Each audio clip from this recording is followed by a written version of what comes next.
Welcome back to the channel. Welcome back to another round of basis picks. Now, I'm gonna be totally honest with you. I didn't actually want to do them this week because there's a couple whereby my head is gonna rule my heart, and then there's some others where my heart's gonna rule my head. And it may not typically come down to just analysis of previous fights and styles and patterns. It literally is down to a gut feeling, or in some cases maybe how I've decided to bet because of the odds. So I'm giving full disclosure that this week is not all analysis based. It's not all rational thinking when it comes to the picks. I just want you to know that from now. I'm still fairly confident in all the picks that I'm going to be delivering, but they're not necessarily going to be easy for me to kind of dissect and speak about. So with that being said, I think there's 4 fights I'm interested in, sort of dissecting. So without further ado, let's get to the first card.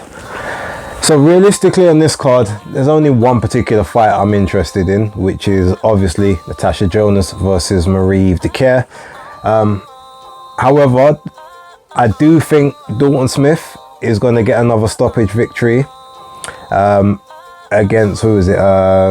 Casey. I can't remember his first name now, so apologies, it's gone out of my head. I also think that Frazier Clark is gonna stop Kamil Sokolowski, just due to being too big for him. He'll be smart, but I think he'll try and walk through a lot of Sokolowski's early work. He'll invest to the body, and he is quite heavy-handed, so I do think he will get a stoppage win over Sokolowski. Now, Marie-Eve Dicaire versus Tasha Jonas. Now, this is definitely going to be Jonas's hardest fight up at those weights, primarily because Marie-Eve Dicaire is a naturally much bigger lady than Tasha. She comfortably walks around at that 154 range, and she's got very good footwork and movement as well. She's also a southpaw like Tasha, so Tasha's gonna have no stylistic advantage against her. Also, whereas Tasha is a boxer puncher by trade, Marie-Eve Dicaire is a pure boxer. Now, stylistically, a pure boxer will always have the advantage over a boxer puncher. Where I think Tasha will actually have the more success in this fight, though, is she's actually the quicker of the two. Coming up from those lighter weights, she does have slightly quicker foot movement, and she's much heavier puncher. Marie-Eve Dicaire's got 1 knockout in 19 fights, and that was against an extremely pedestrian opponent, to say the least. So it was no doubt that she was gonna knock that person out. However, when it comes to her overall punch power and placement, she's very much a hit and move, score points type person. So where I think Natasha will be able to win this is to stay close to Marie, keep it mid-range, don't allow Marie to necessarily jab and move on the outside, step into her box a bit more, set stuff up behind that lead right hand, and then throw the left hand on the back of that and keep it close. I think Tash is quick enough to stay within Marie's range, stop her from angling out, and she won't have that natural advantage to angle out because, again, it's southpaw versus southpaw, not southpaw versus orthodox. And I think that Natasha will do enough in the fight within those 10 rounds to outland Marie. I don't believe she'll come close to stopping her because Marie's very tough. And again, she's very defensively aware as well to be able to, nullify some of the shots that Natasha will throw. But I do think Natasha will do enough to win either a majority or a unanimous decision. It goes the distance. Tasha won't stop Marie. But yeah, Natasha will win the IBF belt and the Ring Magazine title, leaving only, what's her name? Terry Harper's WBA Super Welterweight Championship as the last piece of the crown. So yes, that's my prediction for there. Natasha Jonas, majority or unanimous decision against Marie-Eve Dicaire. So next we come to the Matchroom card.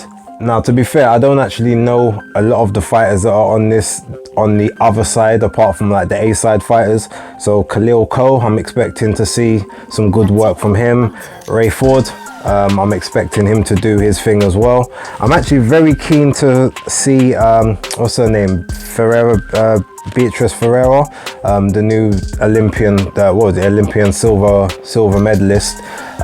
You know, the Brazilian girl. I'm looking forward to seeing what she does. Ultimately, we're going to talk about, you know, Montana Love versus Stevie Spark.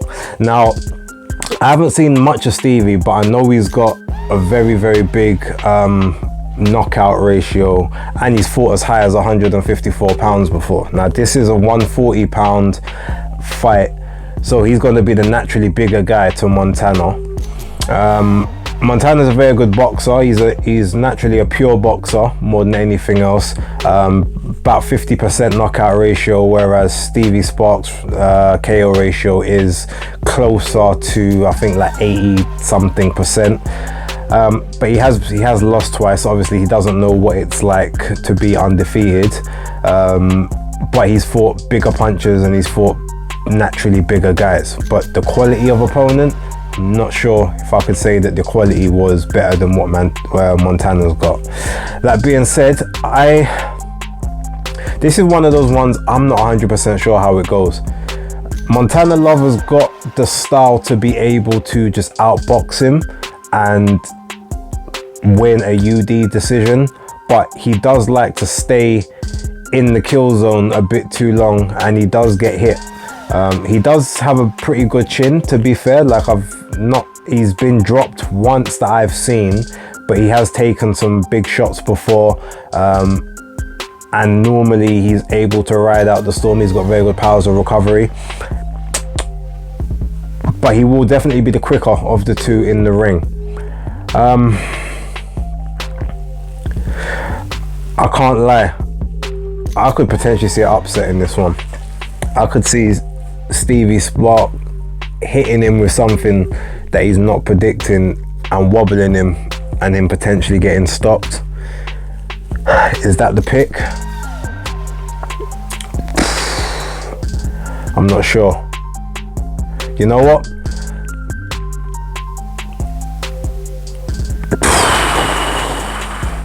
Nah. I think Montana Love's gonna do just enough to nick this one, probably like a split decision.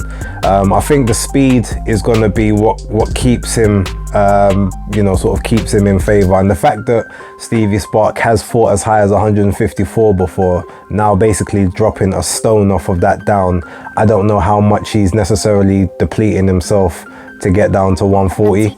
And I haven't seen enough of him to fully make that suggestion.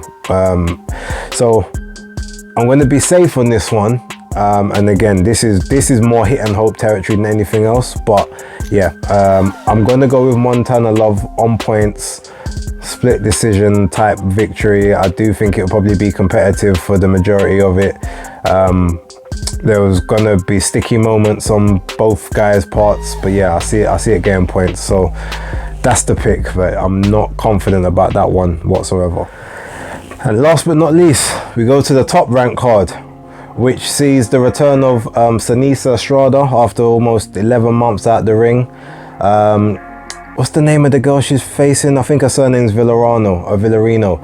I actually watched some of her fights the other day just to see whether Seniesa gets the KO or whether this goes points. And I expect Seniesa to get the KO. Now, Villarino is, I think, the WBC silver titleist at minimum weight. Now, what I noticed about her is that she's Argentinian, so you know she's gonna have a chin, that's the first thing, but she does exchange, whereas a lot of Senesia's opponents will either try and tuck up or they'll try and counter. Villarino does get on the front foot at times, and I think that's the openings where she's gonna get exploited by Seniesa. I don't think it's gonna be a quick KO. I think Seniesa's gonna need some rounds in the bank, but I think between sort of rounds 7, 8 and 9, that's kind of where Seniesa's gonna fully just, you know, take over the fight and start landing at will, once she's got her timing back. And yeah, I'm going for the KO, but knowing my luck, it could end up being a very comfortable UD decision. But I do think that because Villarino opens up enough, that Seniesa will be able to crack her and, you know, put her down in the fight. So that's what I'm going for, and I'm hoping that's right, because that's what I've got on my bet. That being said, so we come to the final of that card, which is Janibek Alim Khanalai against Denzel Too Sharp Bentley. Now look, everyone knows my thoughts on this. When we look at the two of them, like record wise, I mean, look, Janibek has never fought a person with a losing record as a pro. Denzel has fought 7 guys with winning records as a pro, and has only won 5 of those fights.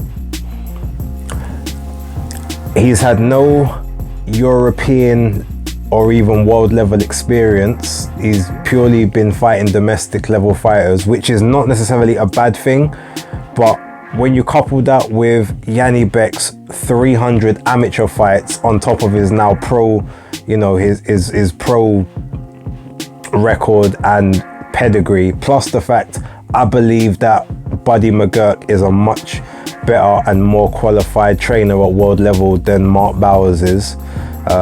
No disrespect to him, but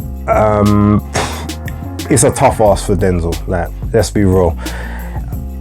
All the signs point to a devastating KO by Janibek. One thing I will say though, and this is something that Denzel, you know, when I ended up speaking to him on the Undefeated podcast when KG called him when I was on the line, he's got a will and a belief in him that you can't question, and that's the one thing that I feel is gonna carry him through the first portion of this fight. Like, he's not coming just to try a thing, as you know we say. He's coming believing that he can do this. I don't know how long the belief is going to be that way in the ring, but the fact he's got that will and belief is going to at least mean he will give it a try. He's going to go for broke. He's going to go for every opening he sees. He's not, and I doubt he's going to be hesitant. Now, if I say his best chance of winning is not to fall for Janibek's feints. Janibek has a style of basically like feinting, stamping his foot on the ground and edging forward to see how you respond to that. If Denzel starts reacting to those, then Janibek's in his head, because that's basically gonna mean that Denzel, his heart rate's gonna start elevating, he's gonna be on edge, which means he's gonna start using more oxygen than he needs to, which means he might even start throwing at some of those feints, which could potentially gas him out. So he's gonna have to stay as calm as possible throughout the fight, keep the high guard, and move. He's gonna have to move as well. He can't sort of just sit in the pocket and think he's gonna counter punch or go, or even go on the front foot. He's gonna have to move unilaterally. It's gonna have to be side to side to see if he can create his own angles on Janibek. But the problem is, again, Janibek's seen everything, like from the amateurs to the pros. There's nothing that I think Denzel's going to be able to do that he hasn't sort of seen at a higher level, and that's where the issue comes in. Look, ultimately, like, I want to be wrong, and I don't like the prediction that I'm about to make, but I do see Denzel getting stopped, and stopped quite badly. And I think the most merciful thing to take place will be the corner to throw the towel in. Maybe he takes a bit too much through one round, and you know, you get him back to the corner and say, "Nah, ref, like it's done." Or maybe he gets wobbled at one point, and you see the writing on the wall. You throw the towel in and say, "It's cool. Let's go back down to British. Let's work our way up through the rankings, and we can come back to this level later." I would much rather that than what happened to Danny Dignam, and obviously what we've seen Felix Cash do and cause Denzel in a fight. We know that there is that potential to happen, and I don't want to see that. So I am predicting Anim Khanalai by stoppage, but I'm just hoping it's a soft stoppage rather than a vicious, violent one. And yeah, that's the pick. So look, those are my picks for this weekend's action. Put yours down in the comments below. Let me know what you think, and let's see how many are right, let's see how many are wrong, and let's see how many of the ones I want to be wrong end up being that way. But yeah, that's it for this week. Officially, that is Basis Picks locked.